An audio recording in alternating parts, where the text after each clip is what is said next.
কেমন আছো সবাই? আবার একটা নতুন ভিডিও নিয়ে চলে এসেছি। আজকের ভিডিওটা নতুন বাগানীদের জন্য, অনেকটা আমার মতন যারা এই যে সিঁড়িতে লাগানো লিলি গাছগুলো বা ছাদের ওপরে এই ছোট্ট লেবু গাছটা, এই সবটাই অব্যর্থ একটা ওষুধে এখনও বেঁচে রয়েছে। বেশিরভাগ সময়ই কোনো নার্সারি থেকে কিনে আনার পর বা ইয়ে থেকে আপনার কেউ গিফট দিলে ছোট গাছ নিয়ে আসার পর বাড়িতে রিপোর্টিং করার পরেই গাছগুলো প্রায় ঝিমিয়ে পড়ে, আর আমরা হা হুতাশ করি যে কীভাবে এদেরকে আমরা আবার সতেজ করতে পারি। অনেক সময় বিফল যায়। আজকে তাই আমি এক্সপেরিমেন্ট করে যেটা পেয়েছি সেটাই তোমাদের সাথে জানাতে। রিপোর্টিং করার সময় হিউমিক অ্যাসিড একটা অব্যর্থ ওষুধ, যার কোনো তুলনা এখনও পর্যন্ত আমি পাইনি। লেবু গাছটা যখন পেয়েছিলাম সে যে এতই ছোট ছিল, সে যে বেঁচে এতটা বড় হয়েছে, এটা আমার কাছে অনেকটা পাওয়া।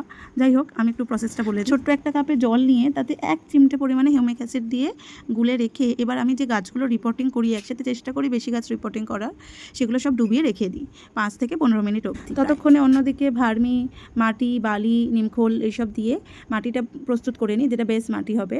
তারপরে গাছটা ওই হিউমিক অ্যাসিডের জল থেকে গাছটা তুলে নিয়ে রিপোর্টিং করে দিলেই অলমোস্ট ওরা কিন্তু বেঁচে থাকবে। এরপরে অবশ্যই 1-2 দিন ছায়ায় রাখতে হবে। যে কোনো সারের দোকানে বা গাছের দোকানে কিন্তু হিউমিক অ্যাসিড কিনতে পাওয়া যায়, অনলাইনেও পাওয়া যায়। সকলে কমেন্ট করো ঠিক বললাম কিনা।